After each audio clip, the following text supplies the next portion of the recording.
Vous le savez, il m'est très difficile de vous parler librement puisque je suis surveillé comme le lait sur le feu par tous les propagandistes, ceux qui ont tout intérêt à valider ce que j'ai toujours appelé une escroquerie planétaire. Le dernier épisode en date, l'agence française de propagande, ex-agence France Presse, qui est devenue un service de propagande goebbelsien aux ordres de macroniens. Pour ceux qui ne connaissent pas le terme goebbelsien, Goebbels, Joseph Goebbels, de triste réputation, était le ministre de la propagande d'Adolf Hitler et il avait expliqué que plus le mensonge est gros, plus ça passe chez les gens qui gobent ça très facilement.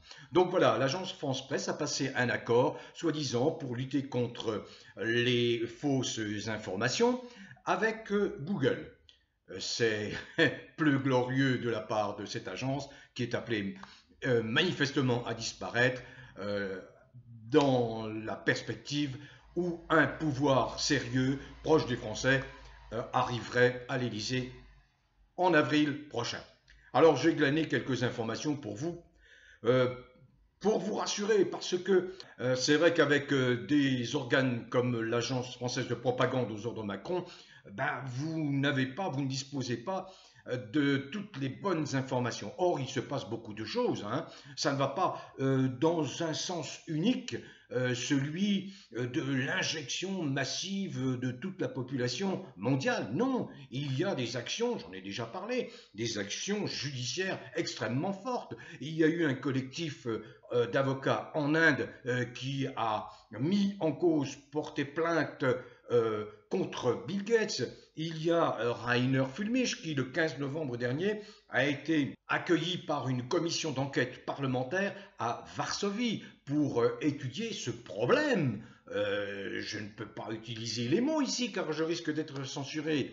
Il y a par exemple des juges, comme un juge fédéral aux États-Unis, qui a remis à sa place Biden, qui enchaîne revers sur revers et qui a annulé l'obligation vaccinale pour les entreprises privées qui travaillent avec la Maison Blanche. Il y a en Slovénie, et ça c'est remarquable, la plus haute juridiction slovène a rendu un jugement qui affirme que la loi instaurant la vaccination obligatoire pour les employés du secteur public est inconstitutionnelle. Le Conseil d'État est mis en cause par notamment en France, à propos toujours de ce pass sanitaire, qui est une aberration totale, c'est même un crime, puisque c'est retour à l'Ausweis qui avait été établi par les nazis. C'est quand même... c'est gros, c'est énorme, c'est vraiment un crime contre l'humanité, il faut appeler les choses par leur nom, bon Dieu. Donc ce pass sanitaire, c'est vraiment le crime qu'il faut combattre, et Macron est un des rares dirigeants sur la planète qui use de ce pass sanitaire. On sait pourquoi, parce qu'il fait dans son froc, pardonnez-moi ces expressions un peu triviales, mais elles sont beaucoup plus parlantes que de longs discours, il fait dans son froc, dans la perspective de perdre l'élection présidentielle en 2022, parce que là, il n'échappera pas aux crimes perpétrés contre le peuple français. Voyons, j'ai expliqué que tous les dirigeants qui utilisent la force pour gouverner sont des fascistes, et Macron est un fasciste. Et je ne comprends pas que des candidats importants à l'élection présidentielle n'utilisent pas ce mot qui est signifiant. Il signifie que Macron n'a pu se maintenir au pouvoir que grâce à la protection de la police française que nous payons, qu'il a transformée en milice, comme Pétain. Un Pétain qui est l'adoration d'un certain Z, voyez, oubliant les milliers de morts, les milliers de Français expédiés dans les camps de concentration, dans les camps d'extermination nazis. Donc, une avocate a intenté un recours auprès du Conseil d'État pour contrer la justification de ce pass sanitaire. Alors, je crois que ça se passe ces jours-ci. Donc, cette avocate explique effectivement que ce pass sanitaire est contraire au droit le plus élémentaire des êtres humains. Cette avocate s'appelle Dadiane Prota. Donc vous voyez qu'il se passe beaucoup de choses. Je ne peux pas énumérer toutes les actions, il y en a beaucoup. Mais je voudrais aussi exercer un peu mon humour. Alors, je voudrais citer un dénommé Gabriel Attal. Alors, celui-là, c'est vraiment Vous connaissez l'expression « le ridicule ne tue pas ». Mais bon, en Macronie, on connaît. La crétinerie ne tue pas en Macronie, hein. Le ridicule non plus. Bon, on sait comment sont arrivés ces jeunes immatures, la plupart du temps crétins, sans culture, qui inversent toutes les valeurs. On sait pourquoi. C'est une petite frange de déviants qui ne se sentent plus, voyez, hein, vous connaissez l'expression, ils ne se sentent plus pissés, voyez, ils ne se sentent plus pissés. Ils ont l'impression que leur pouvoir est illimité. Alors donc ce Gabriel Attal, alors je ne peux pas faire l'impasse là-dessus. Savez-vous ce qu'il a déclaré, ce Gabriel Attal? Ça, c'est vraiment extraordinaire. C'est récent, hein, c'est tout à fait récent. C'est vous dire le niveau intellectuel et culturel de ces imbéciles. Oui, le mot imbécile, bah oui, à ce niveau de pouvoir, on ne peut pas ne pas traiter ces gens-là d'imbéciles quand ils se permettent d'insulter, à l'exemple de leur mentor Macron, d'insulter en permanence les Français. Il y a ceux qui sont rien, c'est-à-dire la majorité des Français, et eux, un petit groupuscule qui s'imagine être supérieur aux autres. Vous savez, l'eugénisme, je vous ai expliqué ce qu'était l'eugénisme. Hein. Il y a des races inférieures, il y a des gens inférieurs, et puis il y a une petite élite qui se considère élite, qui pense que, bon, elle est supérieure aux autres. Non. Alors, je cite Gabriel Attal, qui est le porte-parole du gouvernement, rien de moins. Hein. Savez-vous ce qu'il a déclaré? J'ouvre les guillemets. Hein. On constate peut-être un début de ralentissement de l'épidémie, mais il y a toujours une augmentation et elle est forte. Ça m'a fait éclater de rire. Vous imaginez ce type, il est porte-parole du gouvernement. Je recite ce monsieur-là. On constate peut-être un début de ralentissement de l'épidémie, mais il y a toujours une augmentation et elle est forte. De l'art de dire tout et son contraire quand on est un crétin. Lorsque vous aurez à voter, l'engagement déterminant, c'est le premier engagement déterminant, c'est l'abrogation, l'arrêt immédiat de l'état d'urgence sanitaire qui a été prorogé jusqu'au 31 juillet 2022 par Macron, grâce à la complicité de ces lâches députés La République en marche arrière. Vous voyez?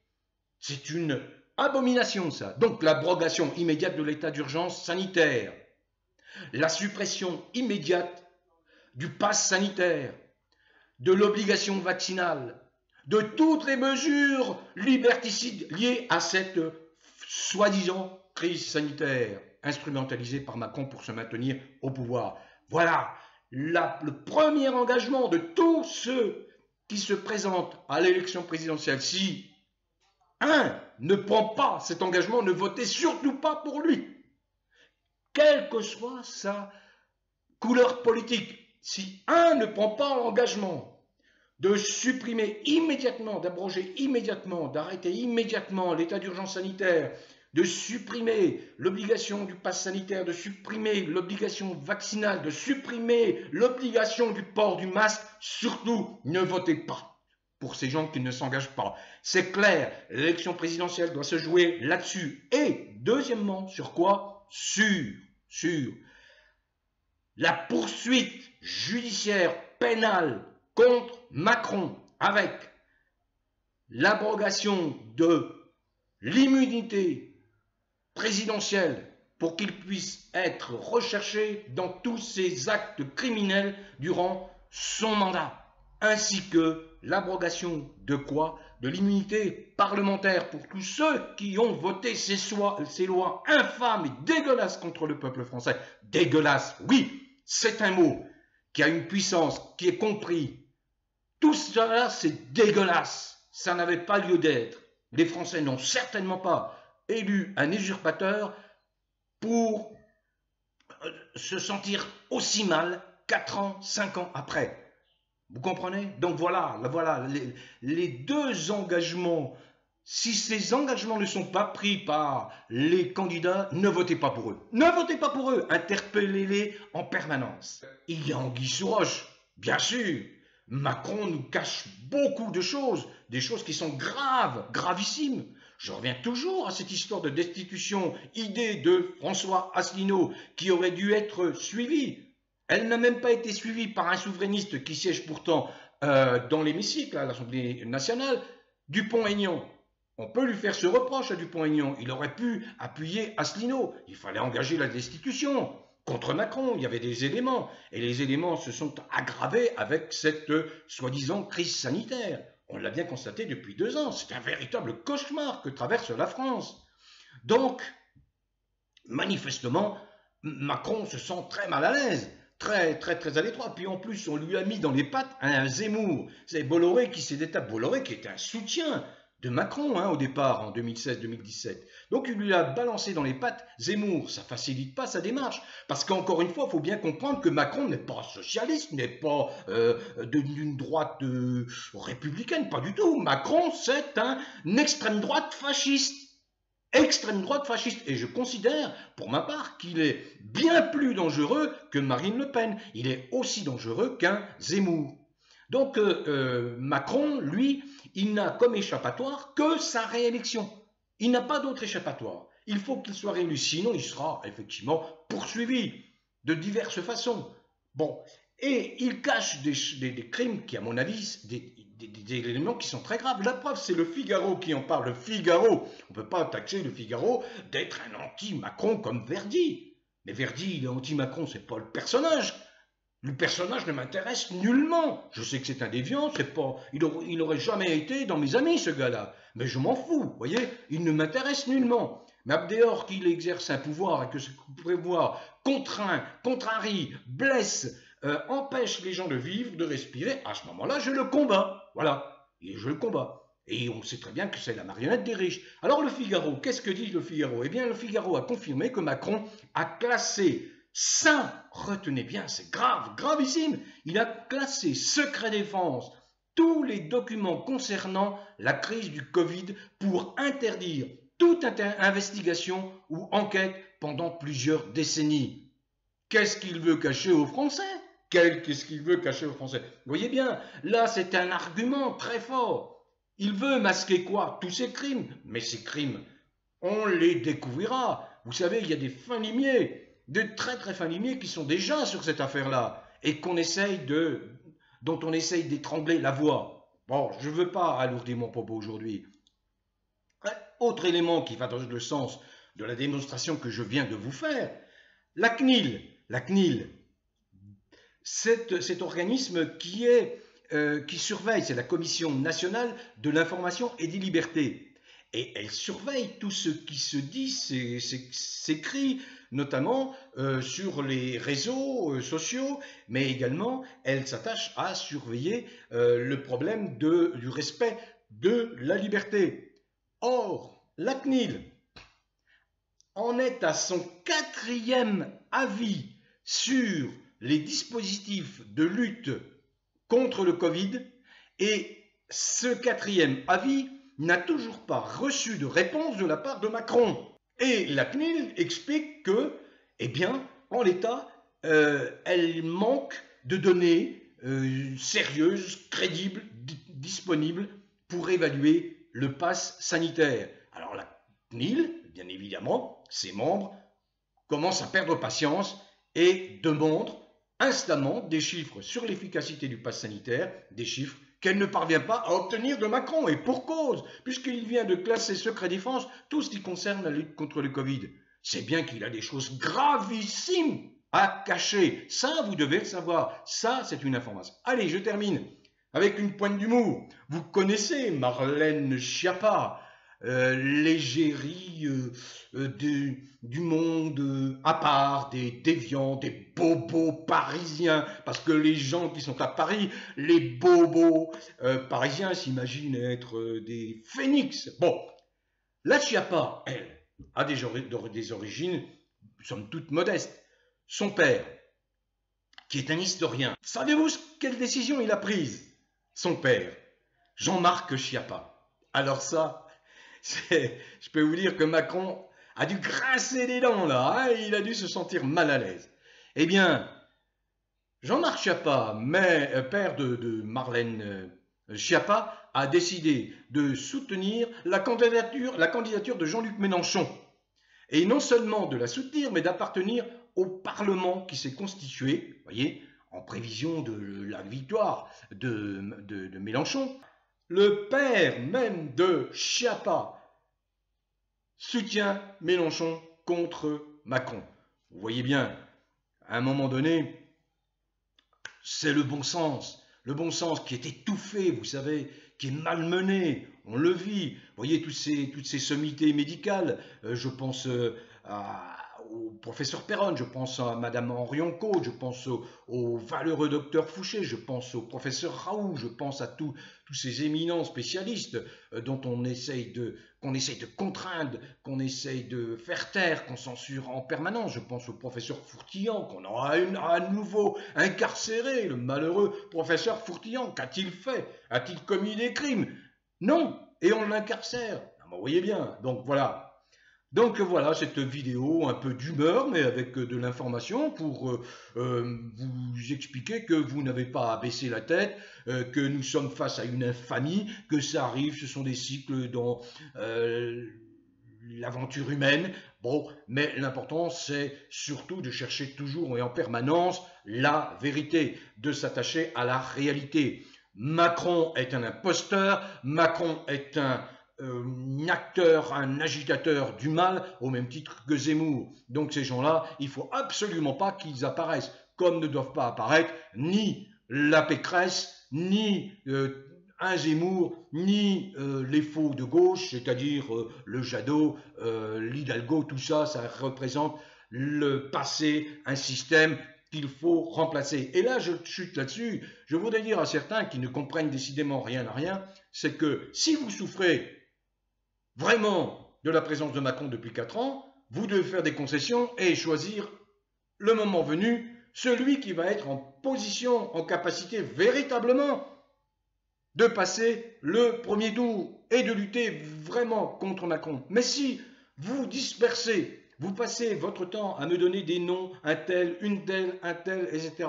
Et dites-moi, il y a une règle qui est immuable dans l'humanité, chez les société humaine, c'est les rapports de force.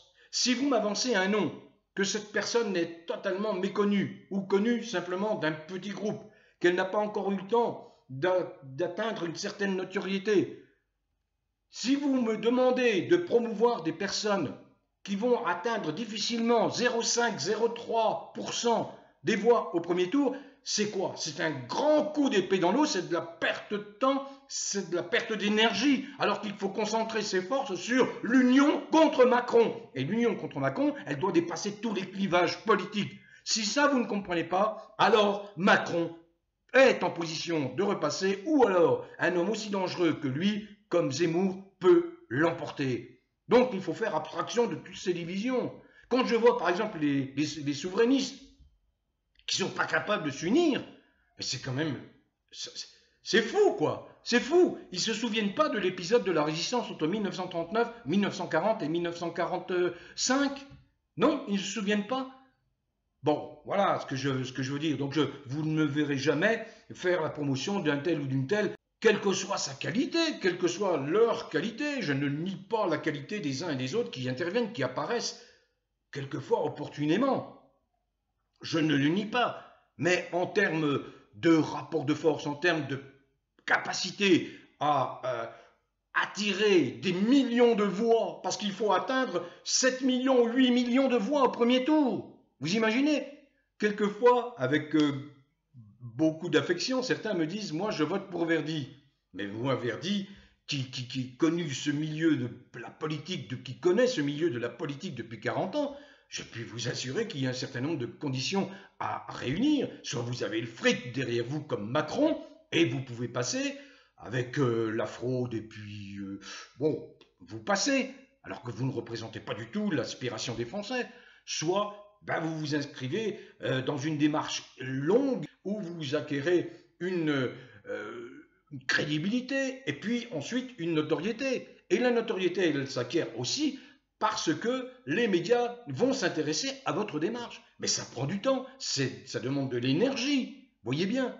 Donc il y a beaucoup de gens d'appelés, mais il y aura un seul élu. Donc il ne faut pas se disperser, il ne faut pas perdre son énergie.